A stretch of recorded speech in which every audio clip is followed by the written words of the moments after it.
శాసన మండలి సభ్యులు గౌరవనీయులు డాక్టర్ యాదవ్ రెడ్డి గారు, అదేవిధంగా గౌరవనీయులైన ఎంసీ కోటిరెడ్డి గారు, ఈ రకంగా పార్టీలోని విశేషమైన అనుభవము, అదేవిధంగా అన్ని జిల్లాలకు ప్రాతినిధ్యాన్ని కల్పిస్తూ అన్ని జిల్లాల రైతుల సమస్యలు కూడా రాష్ట్ర ప్రభుత్వ దృష్టికి, వ్యవసాయ కమిషన్ దృష్టికి తీసుకురావాలన్న ఉద్దేశంతో నిరంజన్ రెడ్డి గారి నేతృత్వంలో 9 మంది మొత్తంగా సభ్యులతో ఈ కమిటీని పార్టీ తరఫున ఏర్పాటు చేయడం జరిగింది.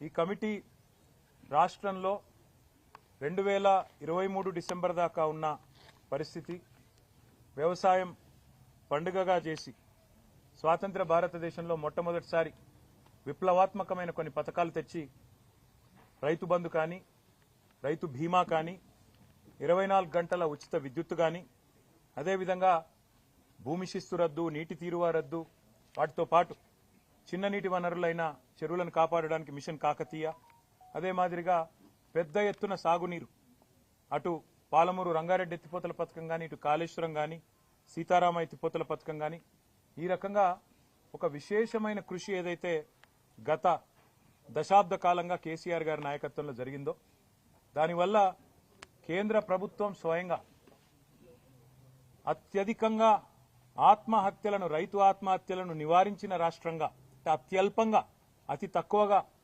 రైతు ఆత్మహత్యలు జరుగుతున్న రాష్ట్రంగా తెలంగాణ ఉన్నది అని పార్లమెంటులో ప్రకటించే స్థాయికి దశాబ్ద కాలంగా కేసీఆర్ గారి నాయకత్వంలోని ప్రభుత్వం చేసిన కృషి వల్ల ఆ ఘనతను మనం సాధించుకోగలిగాం.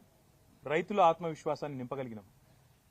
రైతుల భూమి ధరలు కూడా పెరిగినాయి, వారిలో విశ్వాసం కూడా అపారంగా నిండింది.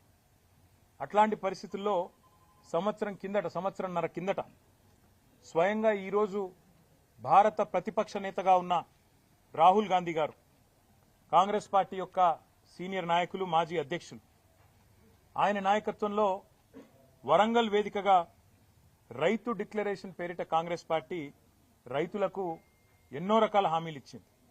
అందులో బోనస్ ఇస్తామని, రైతు భరోసా అమలు చేస్తామని, ఖచ్చితంగా మద్దతు ధర ఇస్తామని, కొనుగోలు కేంద్రాలు విస్తారంగా పెంచుతామని, అదే మాదిరిగా ఇంకా చాలా మాటలు కూడా చాలా వివరంగా చెప్పినారు.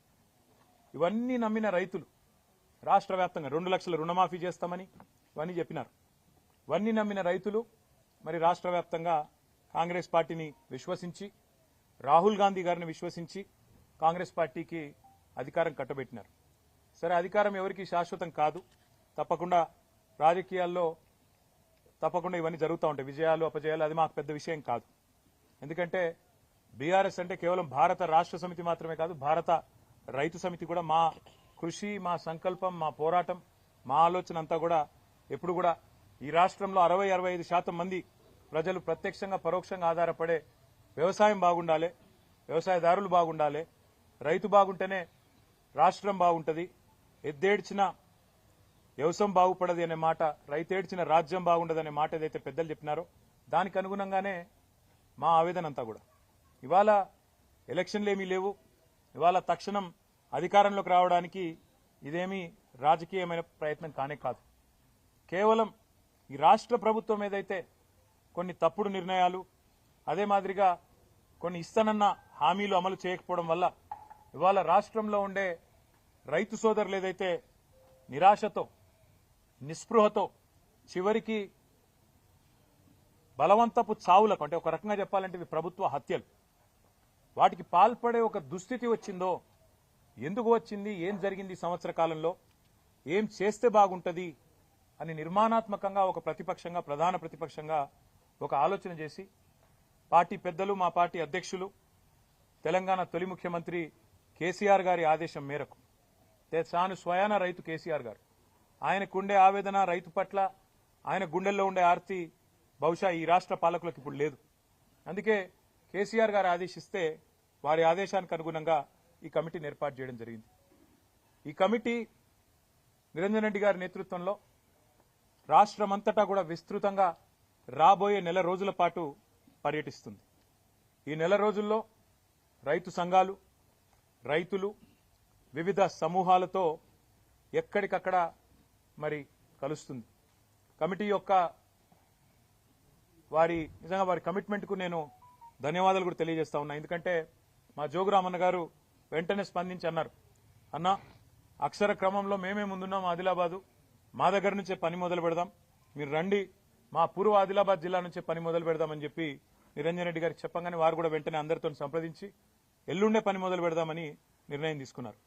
24వ తారీఖు నుంచి ఈ కమిటీ మరి పూర్వ ఆదిలాబాద్ జిల్లా నుంచి తన పనిని ప్రారంభించి రాబోయే నెల రోజుల పాటు అన్ని జిల్లాలు దాదాపుగా అన్ని వర్గాల రైతులను వ్యవసాయదారులను అందరినీ కలిసి ఏ రకమైన ఇబ్బందులున్నాయి, రుణమాఫీ ఎంత మేరకు జరిగింది, రైతు భరోసా ఎంత మేరకు రాబోతున్నది, అసలు రాష్ట్రంలో ఏం జరుగుతా ఉంది, కరెంటు సరఫరా ఎట్లున్నది, నీటి పరిస్థితి ఏంది, సాగునీటి పరిస్థితి ఏంది, రైతులు ఏ రకంగా ఇబ్బందులు ఎదుర్కొంటున్నారు, మద్దతు ధర పరిస్థితి ఏంది, బోనస్ ఏంది, కొనుగోలు కేంద్రాలు ఏంది, అసలు రాష్ట్రంలో రైతు వేదికలు ఏవైతే 2603 ఆనాడు కేసీఆర్ గారి నాయకత్వంలో కట్టుకున్నామో ఆశించిన ప్రయోజనం గాని ఉద్దేశించిన లక్ష్యం గాని నెరవేరుతున్నదా, వాటి వల్ల ఏం జరుగుతున్నది, ఇవన్నీ కూడా అన్ని జిల్లాల్లో పర్యటించి ఎక్కడికక్కడ రైతాంగంతో మాట్లాడి వారిలో భరోసాను కూడా నింపడానికి ఈ ఉద్దేశం ఏంటంటే రైతులు ఇవాళ నిస్పృహలో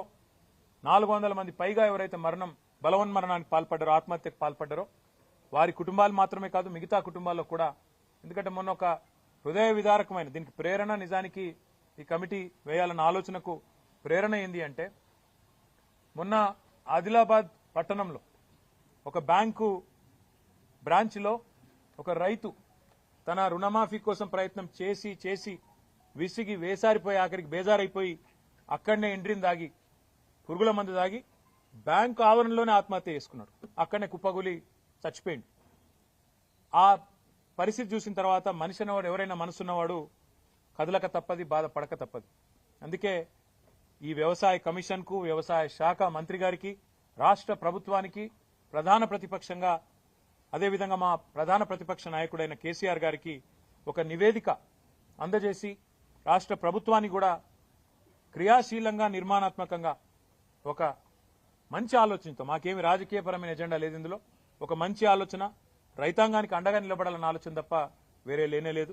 అందుకే 24 నుంచి పని ప్రారంభించి అన్ని జిల్లాలు తిరిగి ఎక్కడికక్కడ అందరినీ కలిసి మరి ఎక్కడికక్కడ వారి సలహాలు సూచనలు వారి ఆవేదన అన్ని కూడా నిక్షిప్తం చేసి నెల రోజుల తర్వాత మరి ఫిబ్రవరి ఆఖరి వారం వరకు ఒక నివేదికను ఇటు రాష్ట్ర ప్రభుత్వానికి ఇటు పార్టీ అధ్యక్షులు కేసీఆర్ గారికి సమర్పించడం జరుగుతుంది. మీడియా సమక్షంలోనే దాన్ని కూడా చేస్తాము, మీడియా కూడా విడుదల కూడా చేస్తాము. తప్పకుండా అందులో ఏ మేరకు రైతు డిక్లరేషన్ రాహుల్ గాంధీ గారు విడుదల చేసిన రైతు డిక్లరేషన్ ఈ సంవత్సర కాలంలో అమలయ్యింది, దాని యొక్క అమలు ఎంత మేరకు జరిగింది అనేది కూడా తప్పకుండా అధ్యయనం చేస్తాం. రుణమాఫీ ఎంత మేరకు జరిగింది అది కూడా అధ్యయనం చేస్తాం.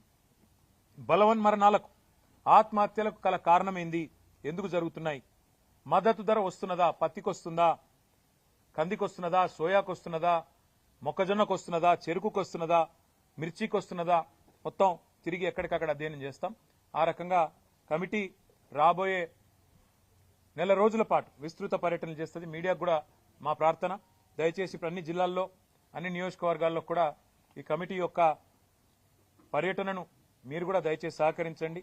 వారికి కూడా రైతాంగానికి కూడా తెలియజెప్పే విధంగా ప్రచారాన్ని కల్పించాలని చెప్పి కూడా కోరుతూ మరి ఈ కమిటీకి రేపు రైతులను వారి జీవితాల్లో విశ్వాసాన్ని నింపే దిశగా మీ కార్యాచరణ ఉండాలని మనస్ఫూర్తిగా ఆకాంక్షిస్తూ మీ అందరికి కూడా మీడియా మిత్రులకు కూడా హృదయపూర్వకంగా ఇక్కడ దాకా వచ్చినందుకు హృదయపూర్వకంగా ధన్యవాదాలు. ఆలస్యానికి మన్నించండి.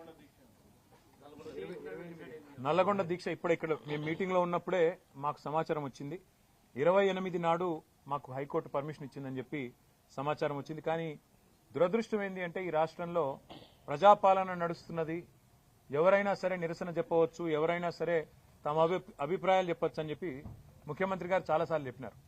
కానీ వాళ్ళ ఒక చిన్న కార్యక్రమానికే మరి ఇంత ఆగమాగం అయిపోయి చివరికి అనుమతి నిరాకరించి ముఖ్యమంత్రి గారేమో స్వయంగా రాజ్భవన్ ముంగట ధర్నా చేయొచ్చట.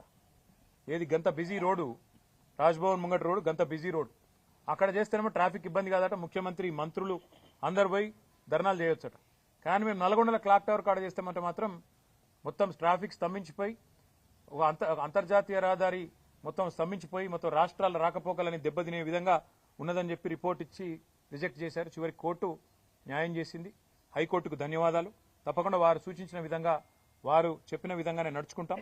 రైతుల ఆవేదన ప్రభుత్వం దృష్టికి తీసుకొస్తాం. రాష్ట్ర వ్యాప్తంగా గ్రామ సభలు జరుగుతున్నాయి. బీఆర్ఎస్ కావాలని డిస్టర్బ్ చేస్తుంది. 10 ఏళ్ల కాలంలో ఏమైనా రేషన్ కార్డులు ఇప్పుడు ఇస్తున్నామని కాంగ్రెస్ మంత్రులు అంటే ఒకసారి చెప్పిన అబద్ధాన్ని నిజం చేయడానికి 100 సార్లు చెప్తే అది నిజం అవుతుందనే ఒక అపోహలో కాంగ్రెస్ ప్రభుత్వం ఉంది. మేము మీలాగా రేషన్ కార్డు ఇవ్వడానికి కూడా ఒక గొప్ప కార్యంగా, దైవ కార్యంగా భావించి మేమేమి దాన్ని ఏదో గొప్ప ఇదిలాగా చేయలేదు, హడావుడి చేసి చేయలేదు. ప్రతిదానికి పబ్లిసిటీ పిచ్చి ఉండాల్సిన అవసరం లేదు.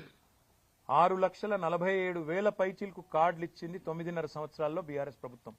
కానీ వీళ్ళలాగా మేము అదొక ప్రదర్శనలాగా చేసి ఇవ్వలేదు. మేము చాలా మేరకు మీ సేవ ద్వారా ఇతరత్ర ఎవరైతే లబ్ధిదారులు అప్లై చేసుకుంటే డైరెక్ట్ గా వాళ్ళకే ఇచ్చినాం. గతంలో ఇవ్వలేదు అనే మాట అబద్దాలు గతంలో చెప్పినారు, మళ్ళీ చెప్పే ప్రయత్నం చేస్తున్నారు. నేను కాంగ్రెస్ పార్టీకి నేను చేసే విజ్ఞప్తి ఒకటే. హిందీలో సామెత ఉంది, నాచినాయే ఆంగం తేడా అని. అంటే నాకు డాన్స్ రాకపోతే కింద ఏదో నేల బాగాలేదు, అంతా ఒడిదుడుకులున్నాయని, ముఖం బాగాలేతే అద్దం బాల కొట్టుకున్నట్టు. గ్రామ సభల్లో ప్రజలు అడుగుతున్న ప్రశ్నలకు మీ దగ్గర సమాధానాలు ఉన్నాయా? ప్రజలు ఏమడుగుతున్నారు? 100 రోజుల్లో 6 గ్యారంటీలు అన్నారు, ఏమైందని అడిగారు. ప్రజలు ఏమడుగుతున్నారు? రుణమాఫీ సంగతి ఏమైందని అడుగుతున్నారు. రైతు బంధు ₹1 ఇప్పటిదాకా వేయలేదు, మీ ప్రభుత్వం వచ్చినాక ఎందుకు వేయలేదు అని అడుగుతున్నారు. వాటికి సమాధానం చెప్పే సత్తా మీ కాడ లేకపోతే మేమేం చేస్తాం? ప్రజలు ఇంకొక మాట కూడా అడుగుతున్నారు. 1,06,00,000 దరఖాస్తులు తీసుకున్నారు మీరు ప్రజాపాలన పేరిట డిసెంబర్ 23లో. ఆ దరఖాస్తులు ఇచ్చినాం కదా, రేషన్ కార్డులకు, రైతు భరోసా